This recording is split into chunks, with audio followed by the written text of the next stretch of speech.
Hey everybody, what's up and welcome back to today's video guys. And today guys, I will be showing you how you sort your projects and tasks inside your projects in Todoist.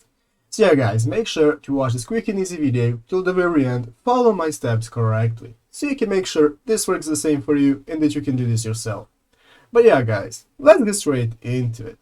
The first thing you want to do guys is go ahead to the official Todoist.com website right here and log into your account. After logging into your account guys, you'll be greeted by this main page right here where you'll be able to see all the tasks that you have scheduled for today. So as you can see, I have a couple of tasks here, and if you look at the left side of the screen, you will see multiple options for viewing your tasks, such as you can see your inbox, you can see your upcoming tasks, you can see your filters and labels, and here you can even see your projects, and projects are where you group your tasks into multiple projects. So you can see I have my education project right here and all my education tasks, I have my work project and all my work tasks right here. So let's say that I have one of my projects guys, and now I want to filter them or sort them so I can manage my tasks better. How do you do that guys? Well, it's very easy and you only need a couple of steps. The first thing you want to do guys, go right here into the upper right corner where you can see this view option right here. So guys, what you want to do is go ahead and click on view.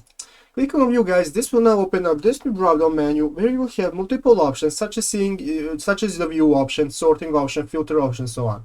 What you want to do guys, go ahead and find this sort option, and here guys you can sort your tasks. You can either group them by the assignee or the due date or date added. You can group them or you can sort them the same way. So let's go ahead and sort them. I'm going to go ahead and click on sort by due date.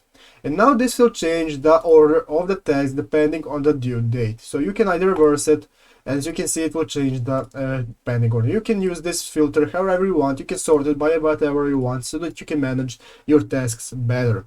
But yeah guys, that's how you do it basically. I hope this video was helpful. If it was, make sure to leave a like and subscribe to the channel. So guys, thank you for watching, take care and bye.